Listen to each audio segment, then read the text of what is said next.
How we doing, everybody? It's been a while since I've done a video. Of course, as you probably know, we launched Lords of LA, the comic, the graphic novel, and it did very well. I'll put the link in the description here if you want to go check that out as well. But I want to talk about Thor: Love and Thunder. Let me just start with, this is going to be a non-spoiler, then I'm going to go into spoilers, but I'll make that announcement. I was a big fan of the whole Thor series. I know a lot of people, thought Ragnarok was silly. I actually really liked Ragnarok. I loved Kate Blanchett's Hela. I liked a lot of things in there. I liked Loki. There was a lot of good stuff in there, even though they kind of played it off as being jokey at times with Taika Waititi's version of things. And I was excited to see Love and Thunder because I was a big fan of the Jane Foster Thor. I thought the same way when the comic first came out. They're going to do a female version of Thor. It's going to be stupid. And I was kind of against it. But the look of her costume was so great. I said, I'll give it a shot. And I bought one of the issues, and I absolutely loved it. And in there, Jane has cancer, and the cancer is killing her, but every time she becomes Thor, it kills her. Everything that she's done with chemo and everything else, it negates it in the comics. I did a whole thing. I'll give you a link to that one too. I did a whole thing video on the comic version of Jane Foster Thor, and then I was really excited to see this and Natalie Portman, coming back. Even though I think they should have used, somebody else to do the transformation, but of course she's a star, so you can't do that. And most of the time, she has the helmet on in the comics, but of course you couldn't do that in the movie either. Then you wouldn't see her face. So, and she bulked up for it, and she looked great in it, even though they didn't use the costume. I love the asymmetrical look of the costume in the comics, and I really wish that they had reproduced that, but they didn't. It's close, but not the same. And here's what it looks like. Here's the Jane Foster from the movie, and you can see the differences. And the comic one just looks better, and even the cosplay, some of the cosplay stuff looks good. So I don't know why they did that, but let's get back to the movie. So for the movie, we start out with gore. Same thing from, I'm not going to go anything outside of the trailer, but he is the god butcher. He has a qualm against the gods and decides he's going to go out and kill them all. And of course, Thor's there to stop him. But I agree with what everybody said, that it got silly. And the way that Jane Foster Thor speaks in the comic was that she spoke as Guardian, which I know they kind of threw that away just in the Thor series in general. But I like that, where she couldn't control how she was speaking in the comics. And she's like, why am I speaking this way? But I thought that was always great, and they totally negated that. So the reason I went to see the movie was to see the Jane Foster Thor. I don't think I got it. I didn't get it.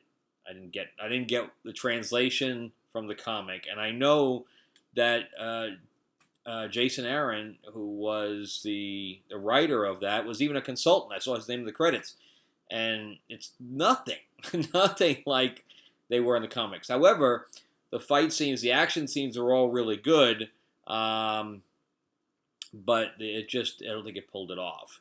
And I agree with everybody said that there was no stakes because, with Thor Ragnarok, it still maintained, even though it was a little bit jokey at times, it still at the end maintained the fact that there was high stakes. Odin's dead. There's, Asgard's about to be destroyed. And, people are going to die. And, he even lost an eye and all this other stuff. So and of course Mjolnir being gone as well. That hit him pretty hard as well. So all that stuff was still in there. Where here there really was no stakes because it was so lighthearted and it didn't take itself seriously. That's the biggest problem. It did not take itself seriously, and you're going to see all these other reviews that say there's tone difference. There's a tone difference. There's a tone difference, and that's all correct. There is a tone difference, and I don't think I was able to get over the fact that there is that tone difference, and it didn't feel like a movie. It felt like I was watching a parody of Thor, and I just didn't care, and that was the problem. That I just didn't care about what would happen to these characters because I knew everything was going to be all right because it was a parody of itself. So it did take itself so too far.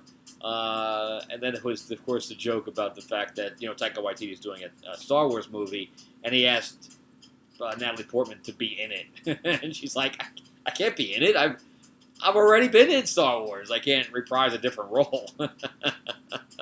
And he didn't know, so all the Star Wars fans are blowing up, saying, "Why is this guy getting to direct Star Wars if he doesn't even know the actors that were in it?"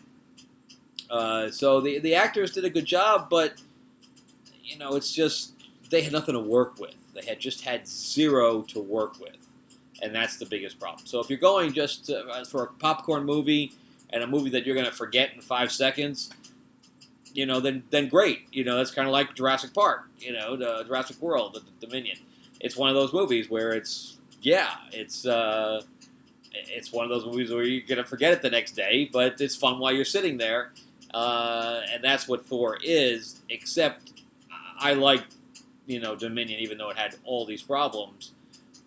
But this, it doesn't, I don't know what the difference is between them.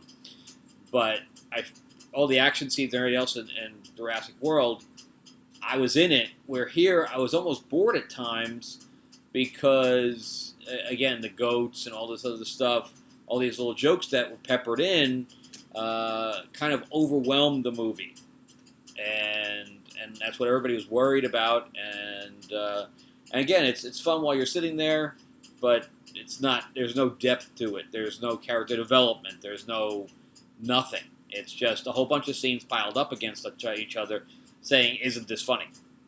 And sometimes it is, and sometimes it isn't, and sometimes you're wishing that it would take the more straight and narrow path.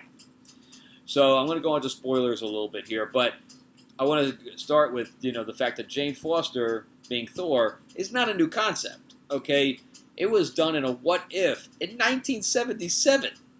So Jason Aaron even took that idea and then expounded on it. So the fact that there has been a Jane Foster Thor idea, it's been around forever. So everybody can say, "Oh, we're doing the gender swapping or whatever else." It's already been out there. It's been out there forever. We're just seeing it on the screen for the first time. So again, I had no problem with that part of it because, again, I liked the character, I liked the costume, and I really kind of just wanted to see. I know everybody would have had a problem with that, but just a Jane Foster Thor movie. But everybody would have been up in arms on that because they said, "Oh, they're overshadowing the male version, the original version." And I would agree with that. If you didn't know the comic and you didn't fall in love with the comic, you wouldn't. That's exactly as you'd see it. You'd see it as all they're doing is revamping the male version to give you a female version. That's not what we got in the comics, but I can see people having that opinion. So, as far as in the MCU, how this would rank, really low as far as I'm concerned. And again, I'm a big fan of all of it. And it just wasn't good. It just wasn't good. Out of, if 5 was an average film, I'd say a 4.5. It's just slightly below average. Again, it's fun while you're sitting there, but nothing much. No substance at all.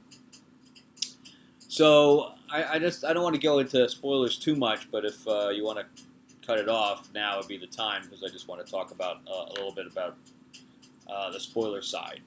So, 3, 2, 1, turn it off. But I'm not going to go too deep into it anyway. So anyway, as far as spoilers are concerned, well, again, with the Jane Foster side, she had cancer in here just like she did in the comics. But we really don't get to see too much of that because we don't delve into any of the characters.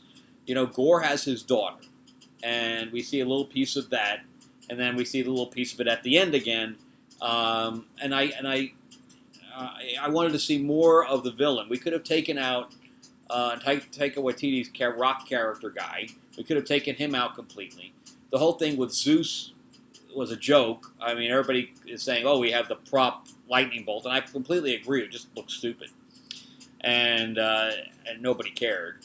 But that whole piece with Zeus, I don't know. I'm reaching out for help for no reason, and I got nothing out of it besides this lightning bolt, where they could have gotten him any kind of thing. And then even having Tessa Thompson in there, which I know, Taika Waititi ones are in there no matter what because they're having some kind of a threesome with his wife or girlfriend with not wife because he's separated. So of course he wanted her in there, but she didn't need to be in there. The Guardians, the whole piece of the Guardians in the beginning, it was fun seeing them, of course without Gamora, but there was no need for the whole Guardians thing at all. And again, it was all there for the funny. Oh, I broke the house down, the shrine. So it's funny, and I'm sitting there going, "Oh, look how great everything is!" And it's crashing behind him. It's just, the guy says, "We don't want to talk about that, but I'm going to give you these goats because I don't even want them." Whatever. And then we have the battle on New Asgard with Gore and the whole Rainbow Bridge thing, and then smacking headfirst into the planet, and it's. I wish it was better. And then the whole ending where Jane gives up her life to become Thor again, and that actually happened in the comics. So there was a big monster that was ravaging Asgard, and she's like, "I'm the only person that can fight this thing, and if I go, it's going to kill me." So if there was any part that matched the comics, it was that. And she does it anyway, and she dies. And at the end, one of the post credit trailers there, she ends up talking to Heimdall, which is exactly also from the comic, except that she meets Odin, and she meets Heimdall later. But she meets Odin, and Odin says, "Welcome to Valhalla," and she becomes a Valkyrie. And then that's where she is now. She's a Valkyrie now. So anyway, that's kind of how that goes, and I don't know what they're going to do with her, but then she's going to become a Valkyrie. If they do another Thor movie and then bring her back, that's what she's going to be. She's going to be a Valkyrie.